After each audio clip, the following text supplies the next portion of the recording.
be short because, like everybody you've heard before, we have another great fighter and truth teller that's going to come up here. And I do want to give one last shout out, two last shout outs. One to Arshad, who it was a great honor to have worked with for so many years.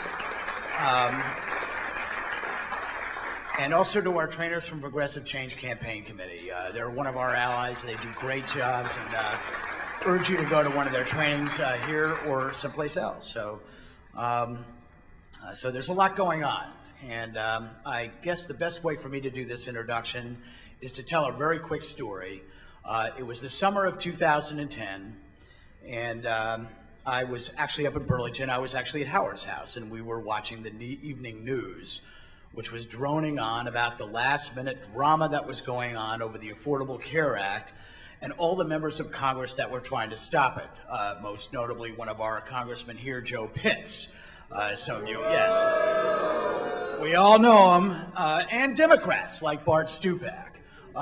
And so there was a lot of that stuff going on, and this thing is just droning on and on and on. And all of a sudden, the news person reading the news says, the White House has resolved one problem by agreeing to increase its funding for community health care centers. And just as that person said that on the television, Howard turned to me and said, "That's Bernie Sanders. He's been working on that ever since he got elected to office." That was an eye-opener. If there was ever a leader who embodies perseverance and the importance of perseverance and why all of us must persevere, it is Senator Bernie Sanders from Vermont. You know this. You know where he's been fighting on Social Security, on minimum wage, paid sick leave, on fair trade, on the Trans-Pacific Partnership. You know that he has been fighting for all of us. But the fact of the matter is, and what the news doesn't really say, is that Bernie Sanders fights for everybody in this country right now.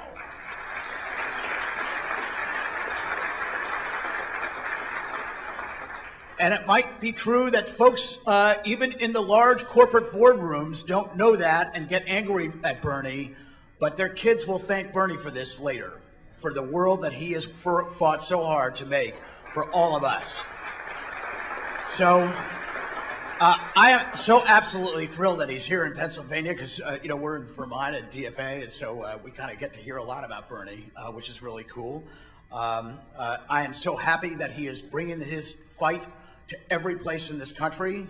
I am so happy with the prospect that we can inject this battle into the upcoming elections, both this year and especially next year, which is incredibly important, and all the work that Bernie is doing to make sure that the Democrats do not lose their sense of values and purpose of what we are.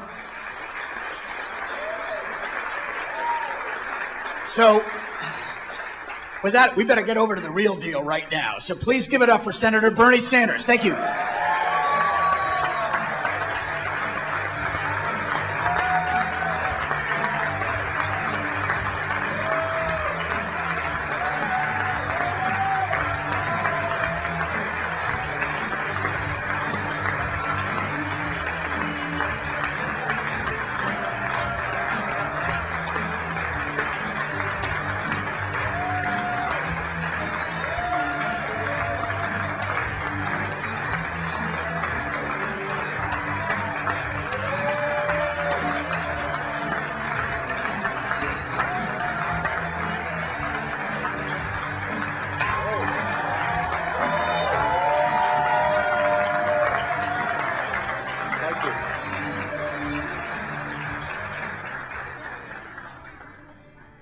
A lot of people out there, a lot of people.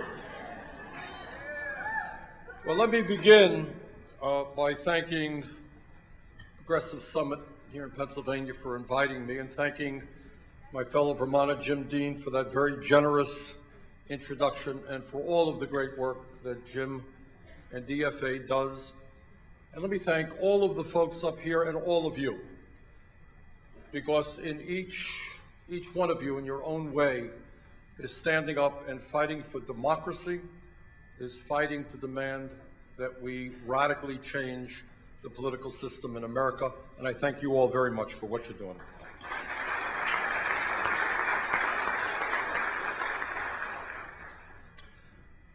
What I want to do today, this morning, is something that is a little bit unusual. I want to tell the truth.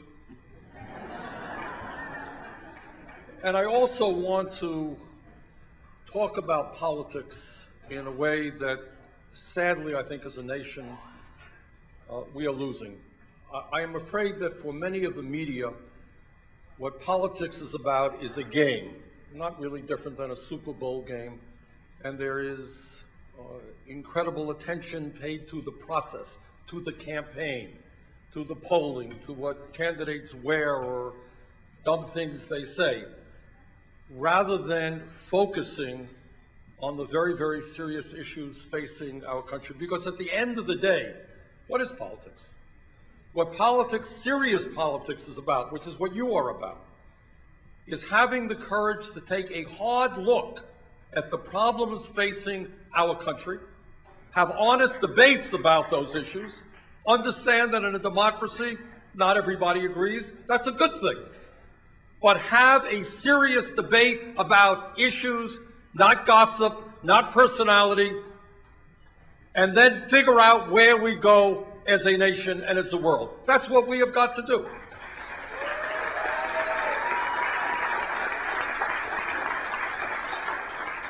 And that is what I want to do this morning. I'm going to lay it out. Talk about the issues, talk about the problems that I see, and then talk about some solutions. Now, when I talk about the problems that we face in our democracy, let me begin by telling you what you already know, is that the Supreme Court's decision on Citizens United will go down in history as one of the worst decisions ever made by a Supreme Court.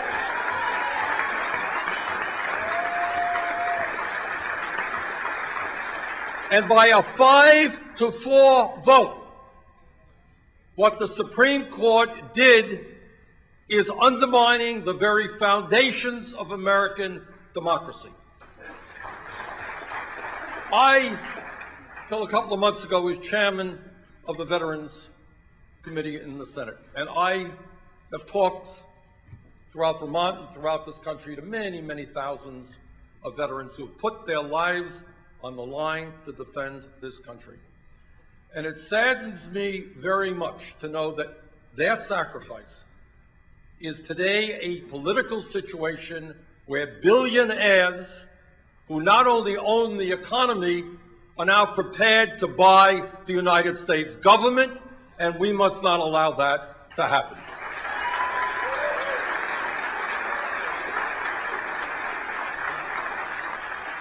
Now, I know that you think the situation is bad. In fact, it's worse than you think it is. All right? Koch brothers, as you know, recently announced that they were going to spend some $900 million in the coming election. Maybe they'll spend that, maybe they'll spend more, we don't know. But what you have to understand is the Koch brothers alone are worth $85 billion.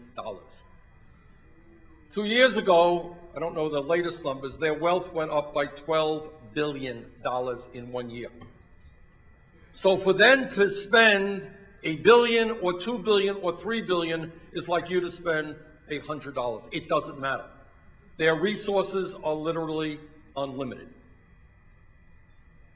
And what happens is not only are these people prepared to buy elections, but they are also, in a very radical way, working from education to health care to taxation to constitutional issues to radically change what America is all about. They are counter-revolutionaries who have an extreme right-wing agenda, which I'm going to talk about in a moment. But I want you to understand that as powerful as they are in the political process, and it may well be the case that they will be more politically powerful than either the Democratic or Republican Party, their agenda goes beyond campaigns. It goes into classrooms. It goes into school boards. It goes into elections about local judges. And we have got to be vigilant in understanding what they want and how we effectively fight back.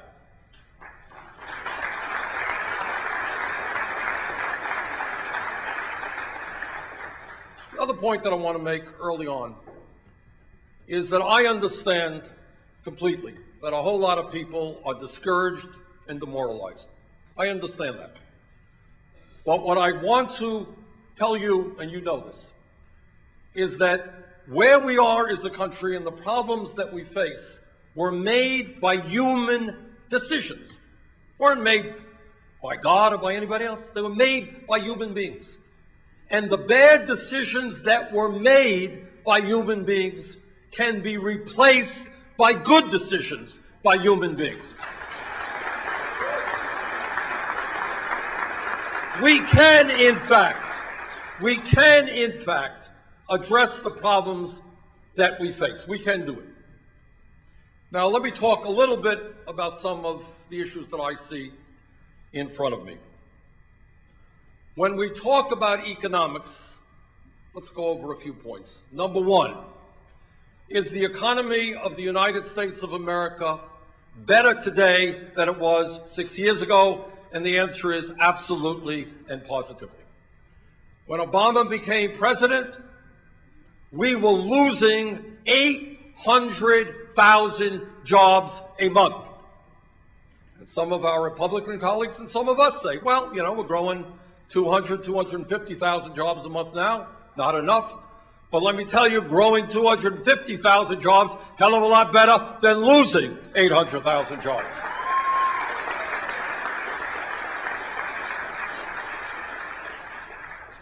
Six years ago, as everybody in this room remembers, as a result of the greed, the recklessness, and the illegal behavior of the, and you can quote me on this, crooks on Wall Street,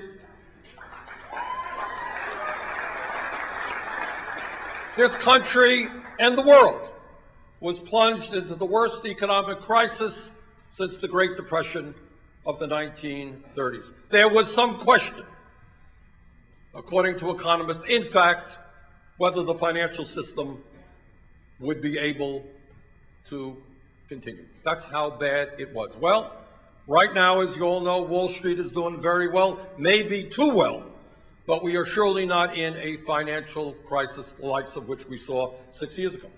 Now, my Republican colleagues talk a whole lot about the deficit, very worried about deficits.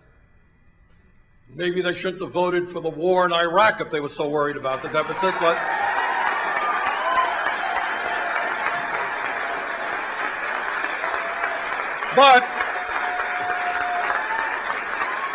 that's another story. That's another story.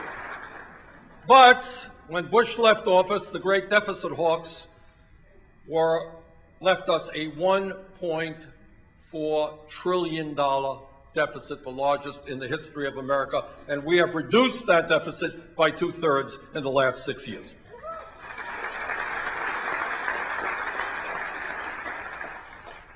But here is the point that I want to make about the economy, and I think sometimes some of my Democratic colleagues miss the point. Is the economy better today than it was 6 years ago? Absolutely.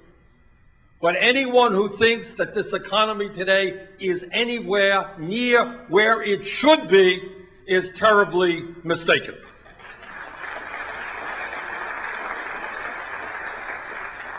Good news is that unemployment has gone down, and official unemployment is 5.8%. But let me tell you something that some of you know and some of you don't know, that the government calculates unemployment in different ways, all of which are legitimate.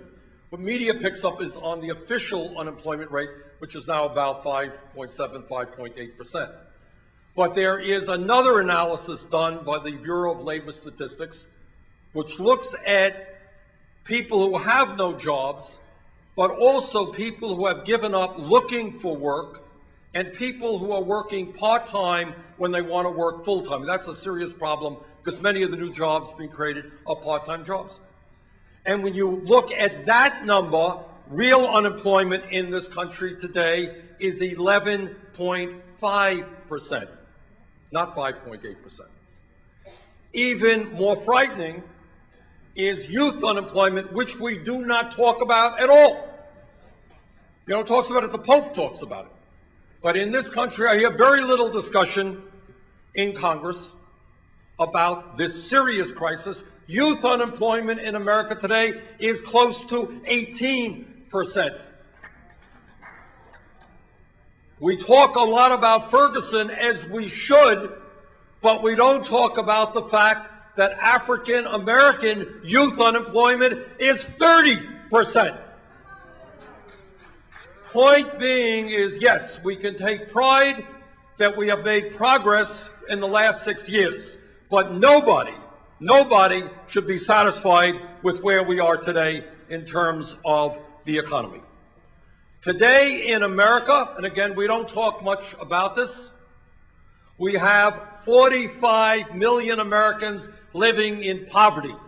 Poverty, I know that's not a word we talk about, but we should talk about that word.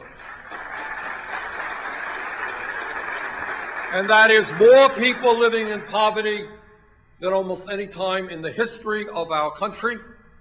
We as a nation should be thoroughly ashamed when we look at the future of America that the United States today has by far, not close, the highest rate of childhood poverty of any major country on earth. Yes, we have made some gains. 10 million more people have health insurance today because of the Affordable Care Act. That's a good thing. But let us not forget for 1 second that 40 million Americans are still uninsured, and many of you and tens of millions of Americans are paying unaffordably high co-payments, and deductibles are too high, and millions of our people are underinsured. And yet, we remain the only major country on earth that doesn't guarantee health care to all people through a national health care program.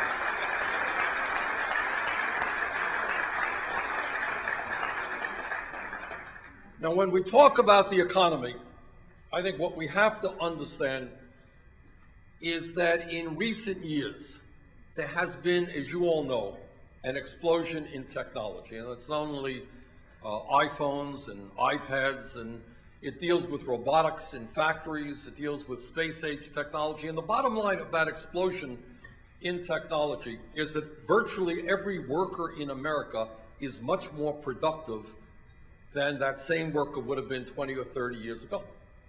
And a very simple economic question to ask ourselves is to say, if I give you a tool that has you producing 30% more than was the case 20 years ago, well, maybe you're going to be earning 30% more, or maybe you're going to be working fewer hours. I mean, that's a logical conclusion if we make workers more productive. But every person in this room knows that despite the explosion in technology and the increase of productivity, tens of millions of Americans are working longer hours for lower wages. Since 1999, median family income in this country has gone down by almost $5,000. Now, for the young people in the room, to show you how old I am, I'm going to tell you about ancient American history. And I know you're not going to believe it, but check it out. Google it. There was once a time in American history, this is true, hard to believe, where one worker in a family could work 40 hours a week and earn enough money to provide well for the family. Now, I know you don't believe me, but that's really true.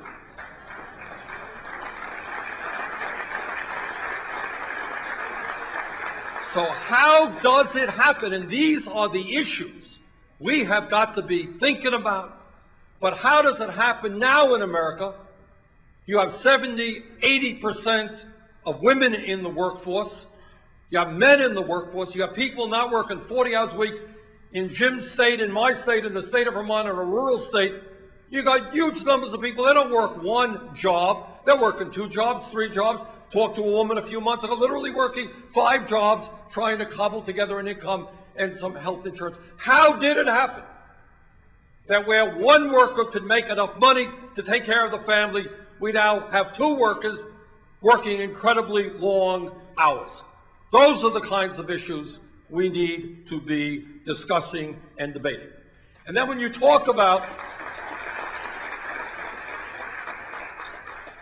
the anger and the stress that exists in this country, and people are angry. Sadly, too often, they are angry at the wrong people for the wrong reasons. And that's something we've got to work on. But people are angry, and I'll tell you why they are angry. Today, the male worker, the man, right in the middle of the economy, makes, in inflation-adjusted for dollars, almost $800 less than he made 41 years ago. Today, that median female worker, that woman right in the middle of the economy, makes $1,300 a year less than she made 7 years ago. So people are working, they are stressed out, they're worried about their kids, and they're falling further and further behind. And they want to know why, and our job is to explain it to them. So the point is, yes, we are better than we were 6 years ago. But nobody in this room and nobody in America should be satisfied where our economy is today.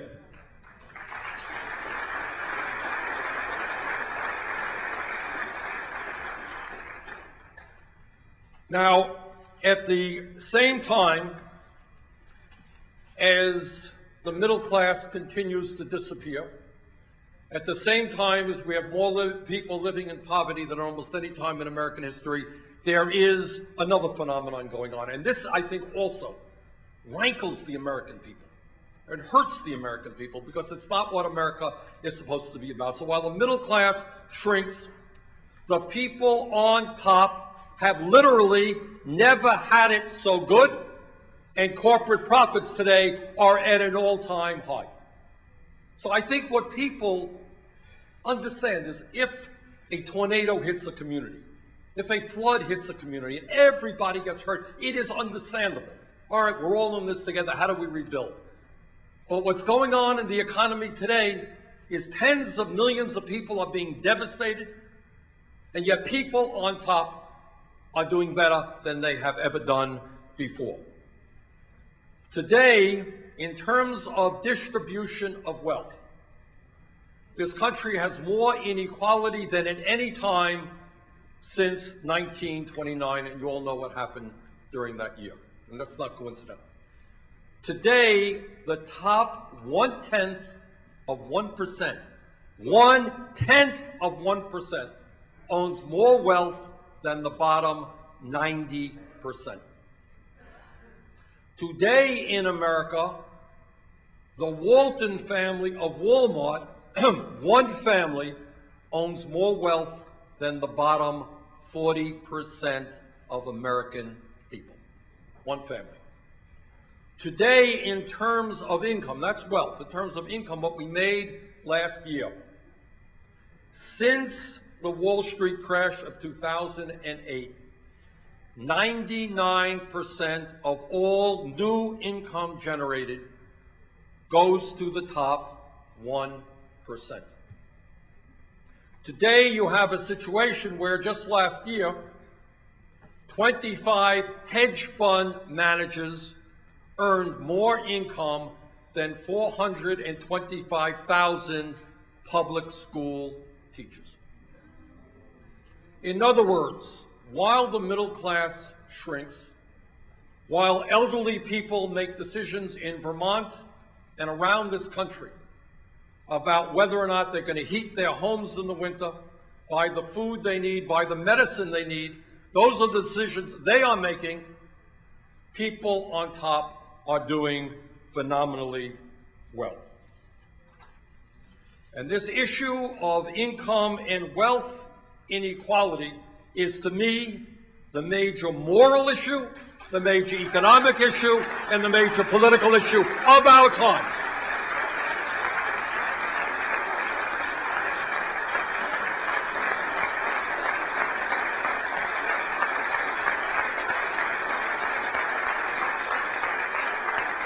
Now, why is it a moral issue? It is a moral issue because as a nation, we have got to determine as to whether or not we are comfortable living in a country which is seeing a proliferation of millionaires and billionaires at the same time as we have millions of people in our country who are hungry and sleeping out on the street. We have got to determine from a moral perspective whether we find acceptable CEOs on Wall Street making huge amounts of money at the same time as millions of young people are finding it hard to afford to go to college. Is that the nation that we want to be? And that's the moral dynamic, whether we are comfortable in a nation where so few have so much and so many have so little. But it's not just the moral issue, it becomes an economic issue. And let me tell you how it becomes an economic issue. As all of you know, about 70% of our gross domestic product, the GDP, is based on consumer spending. Now, my Republican colleagues like to talk about CEOs of large corporations as being the job creators. Great heroes and heroines, they are the job creators.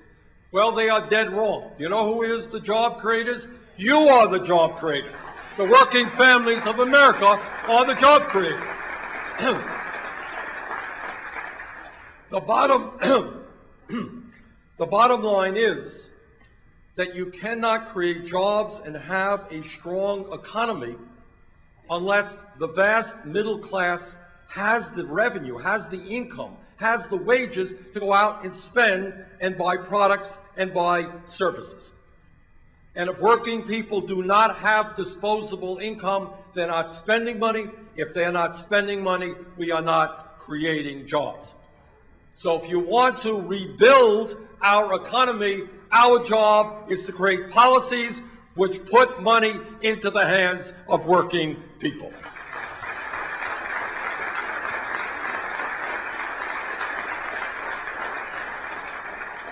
And lastly, in terms of income and wealth inequality, it's a moral issue, it's an economic issue. It is, because of Citizens United, a political issue. These people are making huge sums of money, whether it's the Koch brothers or the people around the Chamber of Commerce or the Business Roundtable. They're not putting their money under their mattresses. What they are saying is, gee, top 0.1%, we own more wealth than the bottom 90%. That's not good enough. We need more and more. And I have to tell you, my observation of these people is that they are very, very religious people. Their religion is greed.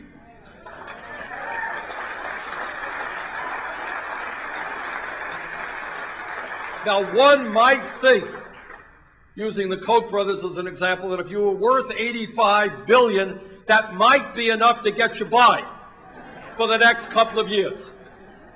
What motivates people who have that incredible wealth to spend hundreds and hundreds of millions of dollars to destroy Social Security and Medicare and other programs? It really, to me, and you're going to laugh, but I mean this seriously, I think you are looking at a psychiatric issue of people who are addicted to money. You know, we all know people who have had problems with alcohol, who have problems with drugs. These people have a problem, and there is not enough. Not enough. They need more and more, and if they have to destroy this entire country to get it, that is their addiction. Now, I want to say something about my good friends, the Koch brothers,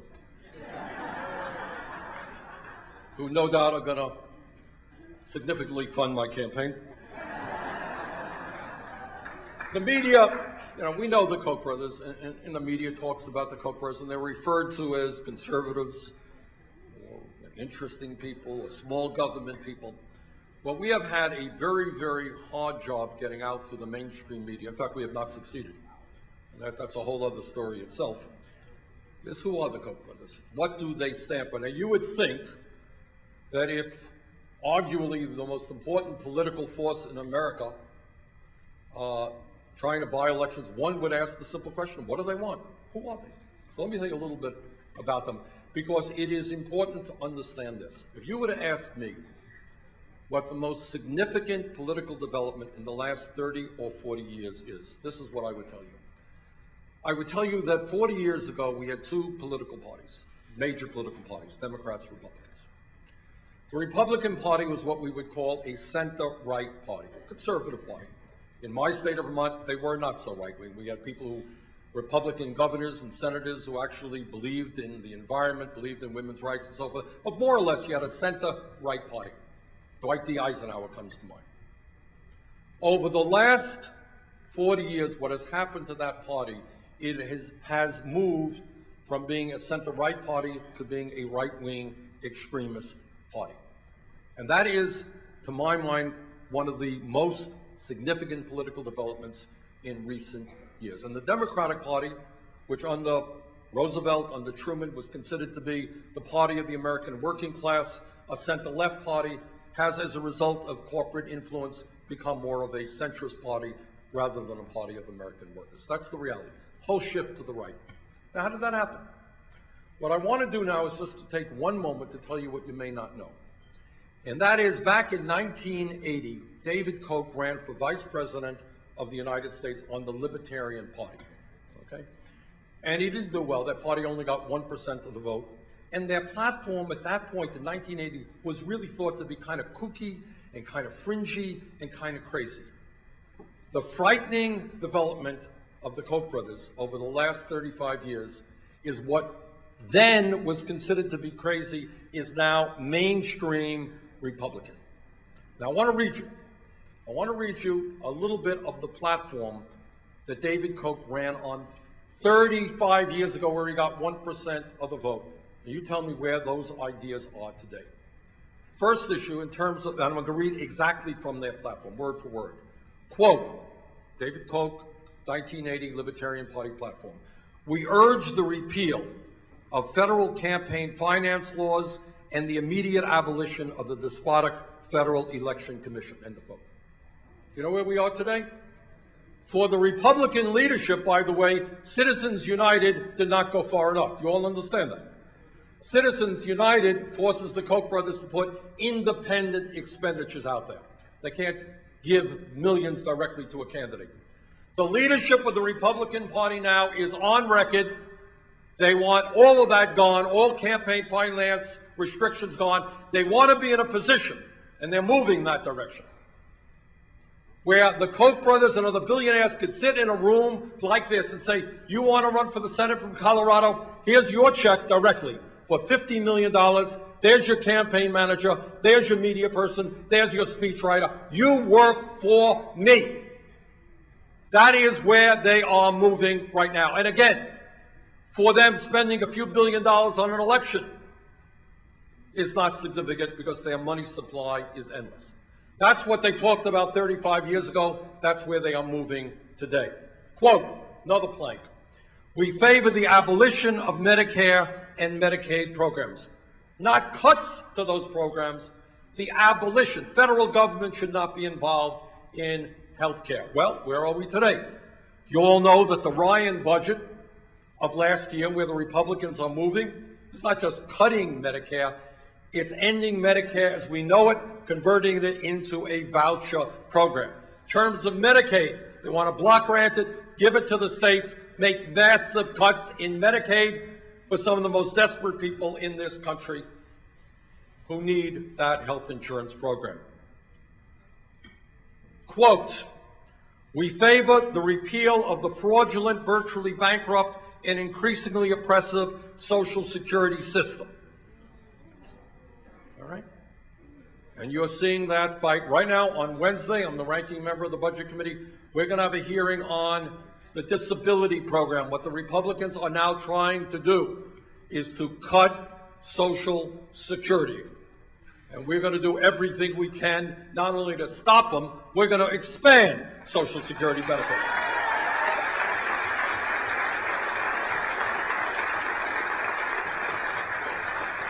Quote, we propose the abolition of the governmental postal service. Quote, Now, this is just a modest proposal. Quote, we support the eventual repeal of all taxation. Oh, no more government. Okay, nothing, not a major proposal, just ending government. That's what it means. Quote, right now, as all of you know, we're working hard to try to raise the minimum wage, and I want to applaud all of people all over this country are waging that fight with some good successes. Quote, this is what they say. We support repeal of all law which impede the ability of any person to find employment, such as minimum wage laws. You know what that means? And by the way, more and more Republicans in Congress, when you press them, they say, oh no, we don't want to raise the minimum wage. In fact, we want workers to have the freedom and employers. So in a high unemployment area, if I can hire you for $4 an hour, that's your freedom. Aren't you free? Well, get rid of all health and safety laws that protect workers. Last point that I want to make in terms of their agenda. And I raise these points because I want you to understand what we are up against. Last point that I want to make. Quote, we oppose all government welfare, relief projects, and aid to the poor programs. All these government programs are privacy invading, paternalistic, demeaning, and inefficient.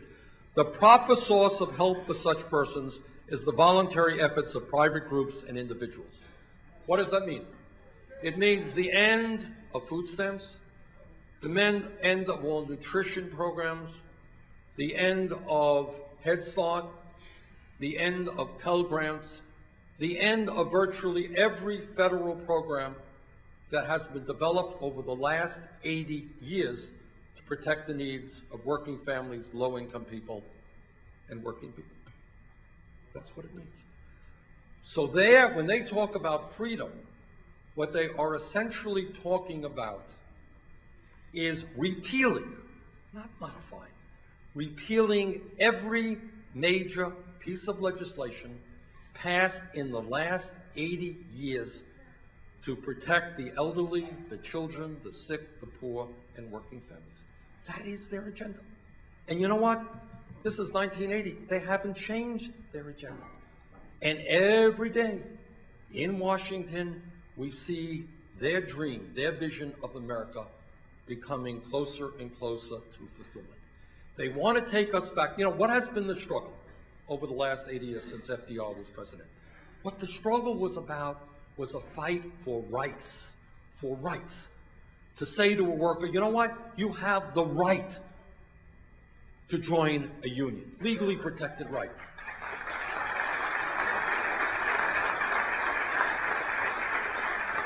To say to a woman, you have the right not to be discriminated against. To say to elderly people, you know what? Before Social Security was established, 50% of the elderly people in this country lived in poverty. Today, the number is too high. It is 9%. But what Social Security means is that you are guaranteed, underlined, guaranteed, that when you are old, you at least have something to live on. What Medicare means is that when you are old and sick, you are guaranteed that there is a program there for you. And their vision of America is to repeal all of those rights and to say, we are the rich, we are the powerful, we own the economy, and if you are hungry, if you are sick, maybe, if we're in good spirits, we'll throw you a few bucks. But you don't have the right to anything. You are dependent on our good wishes because we own it all. That is their vision. And brothers and sisters, we have got to do everything we can to make sure that that vision never reaches fruition in this country.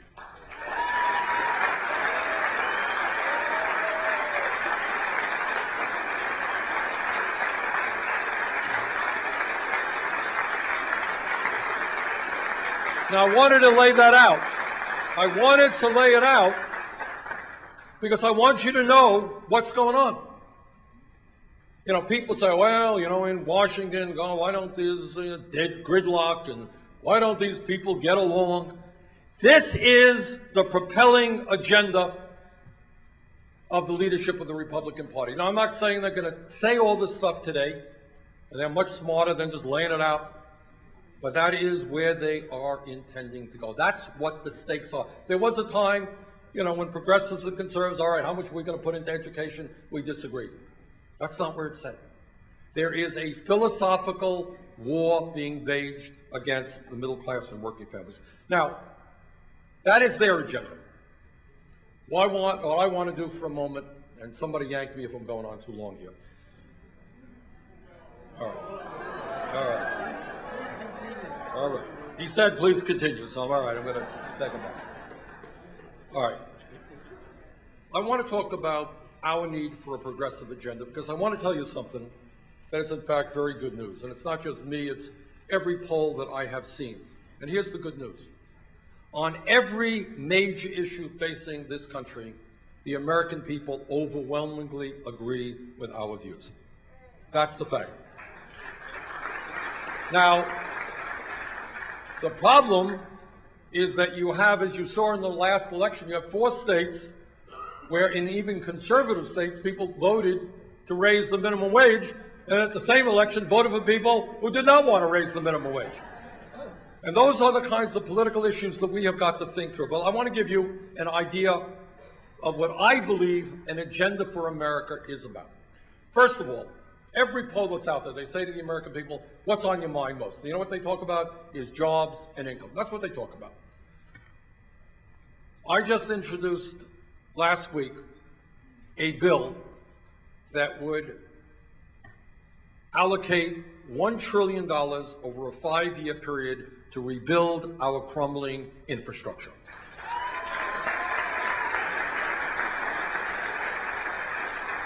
Think about an America where people are at work, and this program could create up to 13 million jobs, good-paying jobs. Rebuilding our bridges, roads, rail system, airports, levees, dams.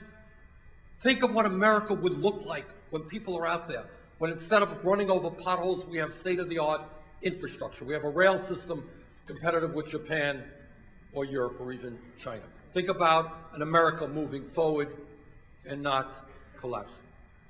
Number 2, when we talk about the economy, we are obviously talking about wages and income. We need to raise the minimum wage to a living wage. We need to take it up to $15 an hour over a period of years. Nobody in America working 40 hours a week should live in poverty. We need to address pay equity. Women should not be making 78 cents on the dollar for a man. We need to address the scandal of overtime in America, which means that you can have the great distinction of being a manager at McDonald's making $25,000 a year. You're working 50 or 60 hours a week. You don't get any overtime because you're a manager. That's absurd. We need to raise the threshold from 23,000 up to the mid-50,000s.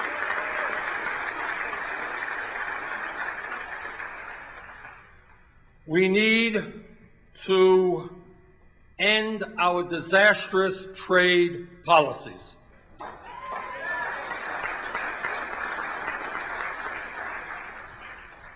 And I believe that NAFTA, CAFTA, permanent normal trade relations with China have failed the working class of this country. And I think TPP would be even worse.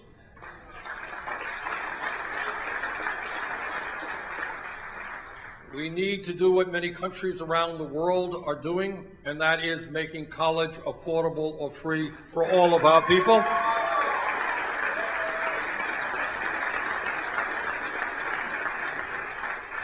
We need to break up the huge financial institutions on Wall Street.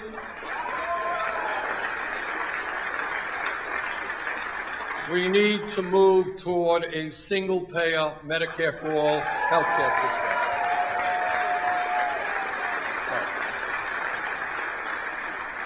I'm feeling very guilty. I'm getting all kinds of signals there, so I apologize. All right, look, bottom line is, we can accomplish all of that when we put together a strong, progressive grassroots movement.